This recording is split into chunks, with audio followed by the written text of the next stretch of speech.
दाते का खोल डिठा खजाना, तां मेरे मन भया निदाना।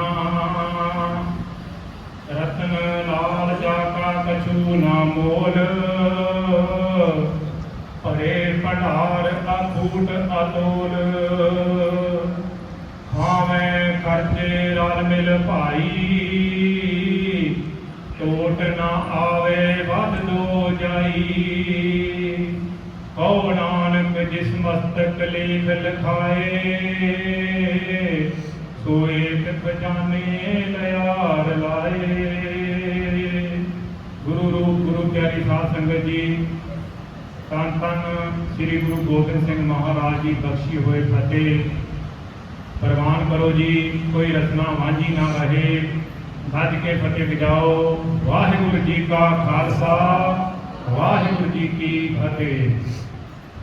गुरु रूप प्यारी साध संगत जी, अज असीं शांति के पुंज बाणी के बोहत शहीदां के सरताज धन धन श्री गुरु अर्जन देव साहब जी के शहीदी दिहाड़े नूं समर्पित विशेष दीवान में करतब होया आईਆਂ होईਆਂ संगतां नूं जी आयां नूं धन धन श्री गुरु अर्जन साहब जी नूं शहीदी का पठानकोट नमन किया जाता है।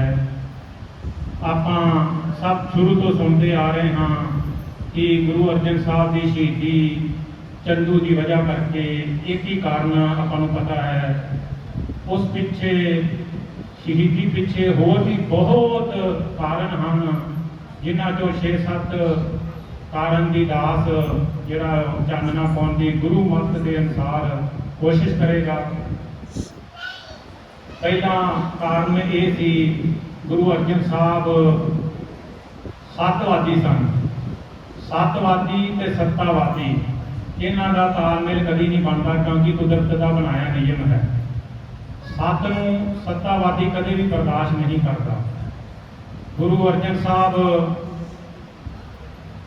पहला उन्होंने कारण यह सी कि जिहड़े गुरु अर्जन साहब जी की प्रचार की जिहड़ी सीगी मुहिम, उहदे विच जिहड़ा पंजाब एरिया सीगा बहुत लंबा चौड़ा एरिया सी, भारत नालों भी वड्डा एरिया सी।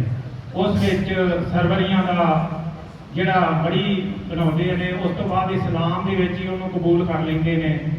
उन्हां दा बहुत जोर सी उस एरिए च।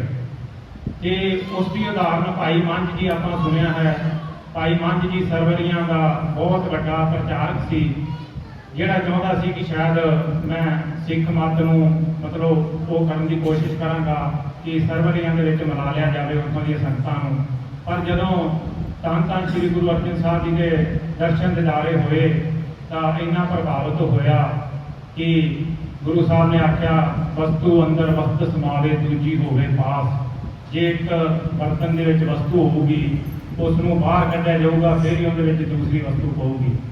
इस करके पहलों तेरे अंदर जी मत है उन्होंने विचों सरवरियां की मत निकलूगी, फिर ही गुरमत टिक पाऊगी, क्योंकि एक चीज़ के दूजी चीज़ वरती नहीं।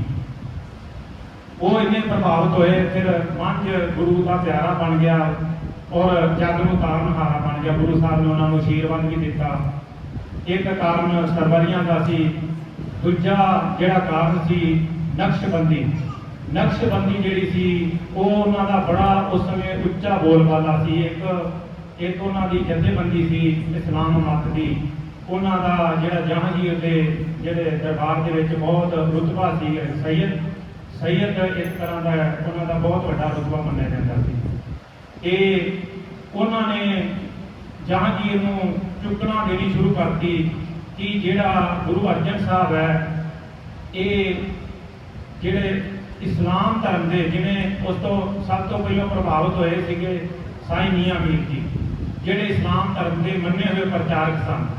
इस्लाम धर्म के विच मन्ने हुए परमन्ने हुए सन। जदों गुरु अर्जन साहब जी प्रतिभा तो प्रभावित होकर सुखमनी साहब सुन भी लगे तो पढ़न भी लगे, ये चीज़ का जो जहांगीर के कोल चुगलियां जान लगियां कि अपना धर्म के जोड़े मन्ने हुए ने वो ही इस मत में हो जाएंगे तो फिर इस्लाम धर्म खत्म होने वाला ही समझो। तो जहांगीर ने अपनी पुस्तक में जहांगीर ने लिखा होया है कि उन्हें अपनी भाषा च लिखा, लेकिन लिखते लिखते उसने गुरु साहब की तारीफ लिखी गई उनके कोलों, क्योंकि उन्हें लिखा है कि ये 4 पीढ़ियां तो चली आ रही झूठ की दुकान मैं बंद करांगा। लेकिन उन्हें ये भी लिखा है कि इस दुकान के विच हिंदू तो कुछ बदल ही रहे हैं ते कुछ भोले भाले जिहड़े बेसमझ इस्लाम मत नूं मनण वाले ने वो भी सिख पंथ के विच जा रहे हैं। ये मतलब उन्होंने डर सता रहा सी कि जिहड़े ये मत तो इस मत के विच जा रहे हैं। इस करके ये भी उन्होंने अपनी किताब के विच ये चीज़ को स्पैशल लिखा हुआ है। उस तो बाद तीसरा कारण गुरु अर्जन साहब ने जिहड़ा बाणी की आपां नूं दात दित्ती है, गुरु ग्रंथ साहब की बीट तैयार करके ये जिहड़ा साडी झोली विच सारियां आउण वालियां सदियां तक जिहड़ा शब्द गुरु ज्ञान जिहड़ा सानूं दिता है ये आउंदियां पीढ़ियां तक रहेगा, क्योंकि गुरु अर्जन साहब जी की बहुत वड्डी सानूं देन है। असीं इहदा कर्ज नहीं चुका सकते अपनी जिंदगी विच पूरी विच। उस विच जदों 4 जिहड़े कवि आए ने, सरकारी कवि समझ लो, वो आंदे भी साडी भी बाणी दर्ज विच करो। कान्हा, पीलू, छज्जू ते हसन। ते एक ने लिखा कि औरत तां कागज की नहीं होनी चाहिए। गुरु साहब ने आख्या ये तो वो घर है सो क्यों मंदा आखिए जित जमे राजान। रजा में रहने वाले जिहड़े परमात्मा नूं जम्मण वालियां जिहड़ियां महापुरुषां नूं जम्मण वाली औरत है उनका तो सत्कार किया गया। तू तेरी कविता गुरमत के आशे के अनुसार पूरी नहीं है, इन्हों नहीं इंतराज किया जाऊगा। फिर दूसरे ने कहा मैं ओही वे रब की गल की हंकार भरी, कहते हंकार ना पावे। गुरु के घर में हंकार बिल्कुल नहीं पाਉਂਦਾ। ये शब्द ये कथा जी कविता दर्ज नहीं हो सकती। इस तरह तीसरे ने चौथे ने कथा सुनाई, उन्होंने अपनी कविता सुनाई जी की को गुरु गुरमत के आशे अनुसार पूर्ण नहीं सी, उन्होंने मन्निया नहीं गया। ये भी एक कारण सी, उन्होंने जहांगीर के कान भरने शुरू कर दिते कि इन्होंने इस्लाम मत के मुहम्मद साहब बारे कुछ नहीं विच लिखिया। ये भी एक कारण बन गया। उस तो बाद जिहड़ा जहांगीर सी शराब पीण का आदी सीगा, उन्हां दा सपुत्र खुसरो सी। खुसरो ने आख्या पिता जी तुसीं मैनूं प्रशासन अपना ठीक नहीं चल रहा तो मैनूं गद्दी ते बिठाओ ताकि मैं प्रशासन को सही तरह करा। तो उन्होंने जी माता सी वो मतरेई माँ सी, उन्होंने पहला ही पिता के कान भर रखे थे जहांगीर से। उन्होंने आख्या कि इनू काबू करके इन्होंने सजा दी जाए। तो खुसरो ने अपनी तैयारी कर रखी थी, उतों अपने घोड़सवार अपने जोड़े उन्होंने नाल पसंदीदे बंदे से उन्होंने लैके उतों निकल गए हैं। तो उस समय जोड़े नक्शबंदी के जोड़े हैड से उन्होंने गुरु साहब ने चिट्ठी लिखी, अपना जहांगीर में चिट्ठी लिखी कि जोड़ा गुरु अर्जन साहब ने उन्होंने तिलक ला के उन्होंने एक आशीर्वाद दिता है कि तुम राजा की पदवी से बैठोगे, जो कि गलत सी। गुरु घर कोई भी आ सकता है क्योंकि गुरु घर साहब वास्ते है, क्योंकि यही एक जगह है जिसे हिंदू मुस्लिम सिख ईसाई चारे धर्मां के चारे जातां के चारे दिशा तो लोग आ सकते हैं। ये गुरु घर की बहुत बड़ी महिमा है। ये कारण भी एक जिहड़ा गुरु साहब की शहीदी का कारण बनया। उस तो बाद जिहड़ा मतलब चंदू वाला कारण है, क्योंकि चंदू ने जो पंडित रिश्ता करके चंदू के कोल आए तो चंदू ने उन्होंने कहा तुसी चबारे की इट जी है मोरी में ला दी। ये सिख संगतां ने सुन लिया। सिख संगतां दे विच बहुत रोष आया कि गुरु नानक साहब तुहानूं जिहड़ा चबारे बख्शदा रहा, तुहानूं जिहड़े राज भाग बख्शे ने, उन्होंने तुसी कह रहे हो कि मोरी की विच इट ला दी, चबारे की इट मोरी च ला दी। ये रिश्ता आपां नहीं लेना। सिख संगतां ने गुरु साहब नूं कहा, गुरु साहब ने वो रिश्ता मना करता। वो भी एक कारण जिहड़ा ही शहीदी का बनया। सब तो वड्डा कारण जिहड़ा गुरु अर्जन साहब का वो ये है कि गुरु अर्जन साहब ने शहादे दे विच 6 हटां वाला खूह लाया समाज सेवा वास्ते। जिहड़े काम सरकारां नूं करने चाहिए है वो काम गुरु अर्जन साहब ने समाज सेवा के वास्ते उत्थे कीते।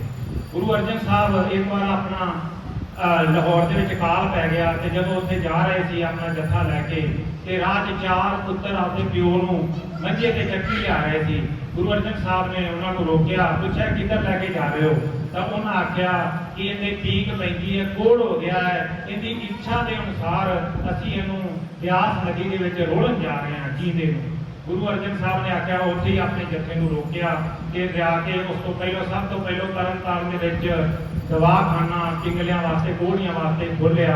ते उत्थे गुरु महाराज की बख्शिश के नाल अज भी उत्थे जिहड़े है कोड़ के रोग ठीक हुंदे ने। ਇਹ ਜਿਹੜੇ ਕਾਰਨ ਸੀ, ਜਿਹੜੇ ਕੰਮ ਸਰਕਾਰਾਂ ਨਹੀਂ ਕਰ ਸਕੀਆਂ, ਗੁਰੂ ਅਰਜਨ ਸਾਹਿਬ ਕਰ ਰਿਹਾ, ਇਹ ਵੀ ਸਰਕਾਰਾਂ ਨੂੰ ਬਰਦਾਸ਼ਤ ਨਹੀਂ, ਕਿਉਂਕਿ ਸੱਤਵਾਦੀ ਤੇ ਸੱਤਾਵਾਦੀ ਇਹ ਕੁਦਰਤ ਦਾ ਨਿਯਮ ਹੈ, ਇਹਦੇ ਉਲਟ ਹੁੰਦਾ ਹੀ ਰਹਿਣਾ। ਤੇ ਉਹਨਾਂ ਨੂੰ ਇਹ ਵੀ ਬਰਦਾਸ਼ਤ ਨਹੀਂ ਸੀ, ਇਹ ਵੀ ਇੱਕ ਕਾਰਨ ਬਣਿਆ ਗੁਰੂ ਅਰਜਨ ਸਾਹਿਬ ਦੀ ਸ਼ਹੀਦੀ ਦਾ। ਤੇ ਉਸ ਤੋਂ ਬਾਅਦ ਲਾਹੌਰ ਦੇ ਵਿੱਚ ਜਦੋਂ ਕਾਲ ਪਿਆ ਤੇ ਲੋਕ ਉੱਥੇ ਮਰ ਗਏ ਨੇ, ਤੇ ਉਦੋਂ ਗੁਰੂ ਸਾਹਿਬ ਉੱਥੇ ਜਾ ਕੇ ਹਿੰਦੂਆਂ ਦਾ ਸੰਸਕਾਰ ਕੀਤਾ ਹੈ, ਮੁਸਲਮਾਨਾਂ ਨੂੰ ਦਫਨਾਇਆ। ਕੋਈ ਭਾਈਬੰਦੀ ਨਹੀਂ ਕਿਸੇ ਪ੍ਰਕਾਰ ਦੀ। ਇਹੀ ਇੱਕ ਘਰ ਇਹੋ ਜਿਹਾ ਹੈ ਜਿੱਥੇ ਸਾਰਥ ਸਾਂਝੀ ਬਾਲਤਾ ਦੀ ਗੱਲ ਕੀਤੀ ਜਾਂਦੀ ਹੈ, ਬਾਕੀ ਸਭ ਜਗ੍ਹਾ ਤੇ ਆਪਣੀ ਆਪਣੀ ਹੀ ਗੱਲਾਂ ਕੀਤੀਆਂ ਜਾਂਦੀਆਂ ਨੇ। ਇਹ ਅਸੀਂ ਬੜੇ ਭਾਗਾਂ ਵਾਲੇ ਹਾਂ ਕਿ ਸਾਨੂੰ ਗੁਰੂ ਗ੍ਰੰਥ ਸਾਹਿਬ ਜੀ ਦਾ ਖਜ਼ਾਨਾ ਮਿਲਿਆ ਹੈ। ਉਹ ਜਦੋਂ ਗੁਰੂ ਅਰਜਨ ਸਾਹਿਬ ਨੇ ਉੱਥੇ ਇੱਕ ਸਿੱਖ ਨੇ ਕਿਹਾ, ਉਹਨੇ ਹੁਕਮਨਾਮਾ ਜਾਰੀ ਕੀਤਾ ਗੁਰੂ ਅਰਜਨ ਸਾਹਿਬ ਨੇ ਕਿ ਸਾਰੀਆਂ ਸਿੱਖ ਸੰਗਤਾਂ ਆਪਣਾ ਦਸਵੰਧ ਲਾਹੌਰ ਦੇ ਵਿੱਚ ਲੈ ਕੇ ਆਉਣ, ਕਿ ਇਹ ਲਾਹੌਰ ਦੇ ਵਿੱਚ ਇਹਨਾਂ ਦੀ ਸੇਵਾ ਜਿਹੜੀ ਹੈ, ਜਿਹੜੇ ਜਿਨ੍ਹਾਂ ਨੂੰ ਰੋਟੀ ਨਹੀਂ ਮਿਲਦੀ ਰੋਟੀ ਦਿੱਤੀ ਜਾਊਗੀ ਜਾਂ ਸੰਸਕਾਰ ਉਹਨਾਂ ਦੇ ਕੀਤੇ ਜਾਣਗੇ।